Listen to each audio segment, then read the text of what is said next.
Hello বগুড়াবাসী, আমি শাহরিয়ার শিহাব। আর আজকে আমি আপনাদের সাথে শেয়ার করতে যাচ্ছি আমাদের প্রিয় ঐতিহ্যবাহী খাবারের একটি সুন্দর অভিজ্ঞতা। তো চলুন শুরু করি।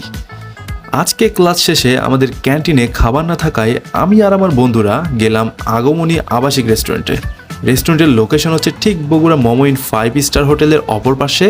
আসলে তারা একদিনের জন্য একটি খাবারের প্যাকেজ চালু করেছিল, যা আসলে পরীক্ষামূলক ছিল। তারা মাত্র 120 টাকায় দারুণ একটি আলুঘাটির প্যাকেজের আয়োজন করেছিল। এই প্যাকেজে ছিল গরুর মাংস, আলুঘাটি আর পেট চক্তি সাদা ভাত, অর্থাৎ যত খুশি তত ভাত। আর আলুঘাটি নিতে পারবেন অসংখ্যবার, ইচ্ছা মতো এক কথায়। কিন্তু মাংস ছিল 3 পিস, লিমিটেড খাবার, স্বাদ ছিল অসাধারণ। তাদের পরিবেশনা চমৎকার। রেস্টুরেন্টের মালিক নিজে এসে আমাদেরকে স্বাগত জানাইছেন এবং আমাদের সাথে কথা বলছেন।